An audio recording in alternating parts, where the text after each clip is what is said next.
Oh my god. The lady over here, she's left that egg. I really want the egg. I'm gonna get the fucking egg. She's not having it back, it's my egg. What the fuck are you doing? I'm feeding myself, it's a free egg. I am that level of fat. Like, do you know what I've just noticed? She's left her fucking ham too. And her cheese. Oh, it's like the universe was calling me. Welcome back to the channel. I'm in Istanbul in 2025 to see how the inflation crisis affects my ability to have a fun holiday. And I'll be visiting places you don't normally see online.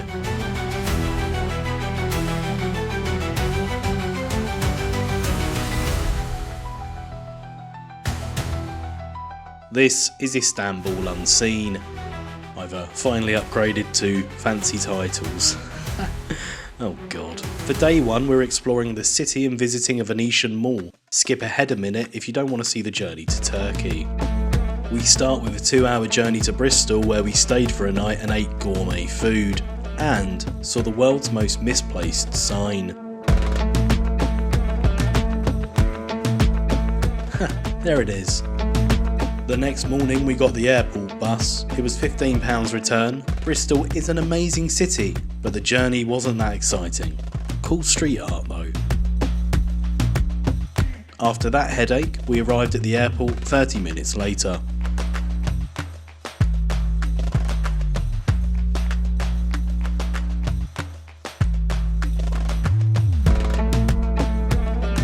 We're flying roughly 3 hours and 45 minutes to Istanbul's Taksim Square. Not literally, otherwise we'd die.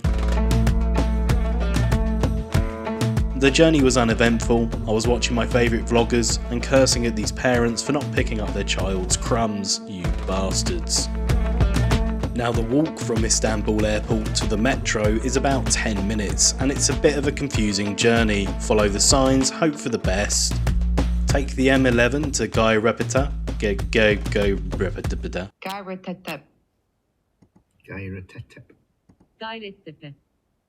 Gayrettepe. Then it's the M2 line to Taksim Square and a lot of walking. Thank God for travelators.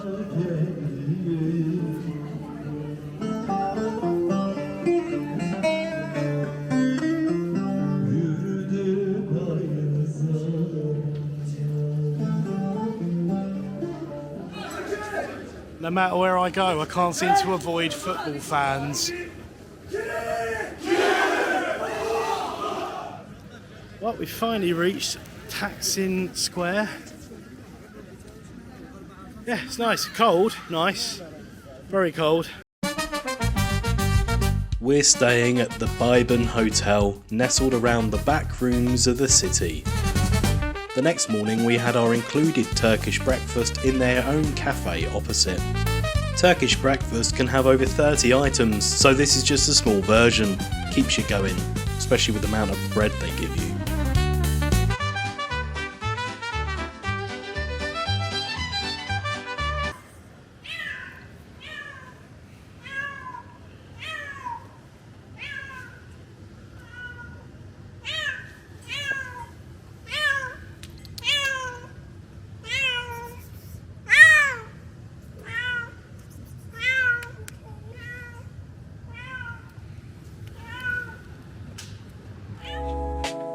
On the way to the Venetia mega outlet, we discovered another mall and had a look around.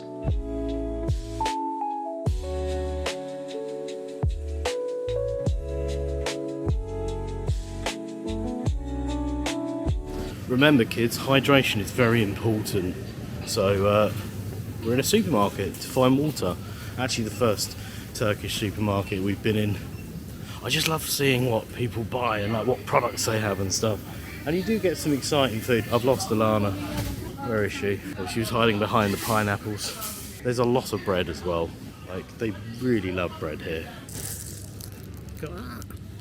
We were thinking about buying bread and deli meats and stuff like that, purely to save money, because Istanbul's having like an inflation crisis and a lot of stuff is really expensive, like sometimes 3, 4, 5 times as high as it was when we came here a couple of years ago. God, this is going to sound so culturally insensitive, but I've just got to say it, squat toilets are fucking disgusting. As someone who's like overweight, firstly, I can't squat down that much. And yes, I know the benefits of squatting are amazing for your gut, but I just don't get how people do it. Like how they keep their balance and stuff. And you know, you're squatting down over this hole and you're grabbing a hose that everyone has pretty much touched their arsehole with, and then spraying the water everywhere, and it's just like, Jesus. I know normal westernised toilets aren't much better at times, but every time I've ever gone into a squat toilet, it's just flooded. And in this one I was just in, there was a fucking turd at the back, like on the floor. Like, what the fuck? But sorry, they're really unhygienic in so many ways. Like, wake up, people. You can at least raise it off the ground just a little bit, you know what I mean, to stop the whole floor getting so. Well, that's nice. Okay, rant over. It was nice to be in a more modern and chilled area as we took the next subway, not before discovering a little shop inside the station. I don't really have the, hey, they live just like us kind of mentality that I used to have when I first went travelling, but I still think it's cool finding like little hobby shops that have like Hello Kitty mugs and stuff, and you know, arts and crafts and whatnot, and then seeing loads of books printed in the Turkish language, like, I don't know, just kind of hits you for a second. You think, oh cool, they got Thomas the Tank Engine as well. They got Thomas the Tank Engine in Turkish. Younger me would be so confused. And we're finally at the mall. I used to think massage chairs were bollocks, but this was like £3 for 30 minutes, how could I say no? There's 2 parts to the mall, one underground and one above. The shops are, some are brands you might recognise, some are, I believe, unique to Turkey. Before we went above ground, it was time to find some snacks, and we found borek, one of the most delicious things to ever exist in the history of humanity. It's basically things wrapped in pastry. Why do people film themselves eat? Seriously? That's fucking disgusting. I'm just a fat dude munching on pastry, covered in fucking crumbs. But anyway, if you enjoy that sort of stuff, you weirdos, get a load of this. I like watching people eat, looking at your spoon. Nom nom nom, yum yum yum, when it comes out as one. I bet that's so good. Welcome to hell. I mean, in fairness, look, it's gimmicky, it's cool, it's different from the hustle and bustle of Istanbul city centre. I don't mind it. There's some bougie, expensive apartments surrounding the complex. There's cats running about. There's a tower here which doesn't look like you can even go up. And I think it's just for show, which, if so, that's a shame and a wasted opportunity. You can also pay to get gondola rides, which I'm sure in the summer it's amazing. Right now it's like 10 degrees, so you know, if you fall in the water it's going to be like the victims of the Titanic. He's so cute, isn't he? Isn't he adorable? No cats have come to us yet. Alright, I'm here at a place called Usta Doner, which is essentially a fast food doner kebab place. They do these little baguettes in a little mill. You know, chips and coke for £3.50, £4. And actually, with the cost of living crisis in Istanbul right now, it's pretty decent.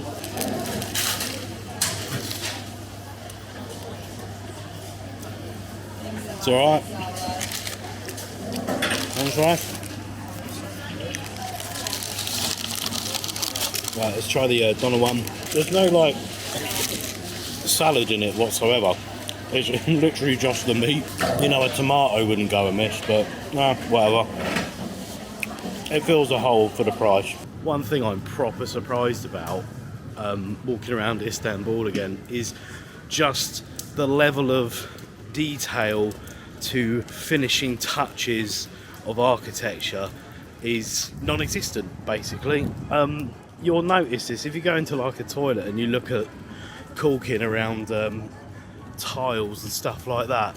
The work looks like it's been done by a 5-year-old, painted in the corners of the room. They haven't been cut in properly, and it looks like a child's just scribbled everywhere. And I know that sounds like a weird thing to take note of, but even in this place, which cost, I mean, millions and millions of pounds to create, and they can't even do a toilet right. It's kind of weird, you know? And I don't know whether or not that's stupid that I'm moaning about it, whether I expect more, whether or not I should, I shouldn't, but I just, what's wrong with having standards, you know what I mean? Especially if you're going to build something as bougie as this. I promise I don't complain that much. Anyway, we're back in Taksim Square, which is one of the main tourist and shopping areas of the city. We're on the hunt for traditional Turkish cuisine. Maybe, what the fuck is this guy doing? What a legend. We're on the hunt for traditional Turkish cuisine, mainly menemen, a dish made with eggs.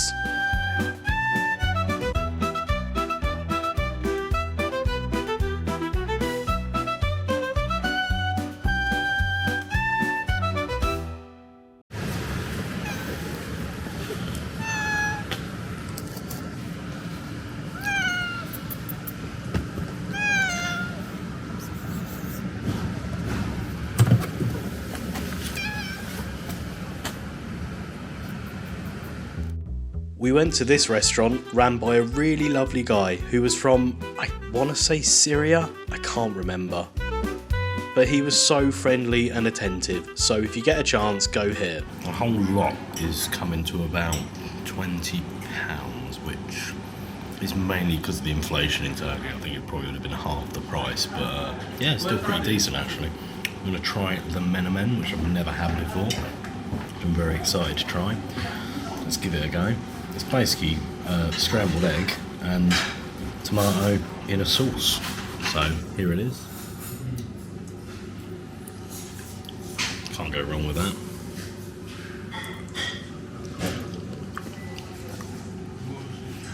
Yeah.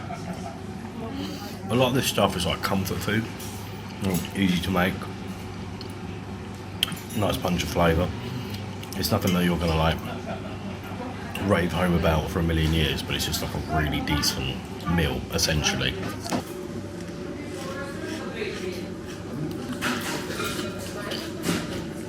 Oh my god, that is genuinely like something I'd order a million times. Holy shit. Okay, crispy ravioli gets my vote. That was an insane first day. I'd only had about 6 hours sleep in the last 2 days before that, so I slept like a bloody log. Thanks so much for watching. See you on the next video.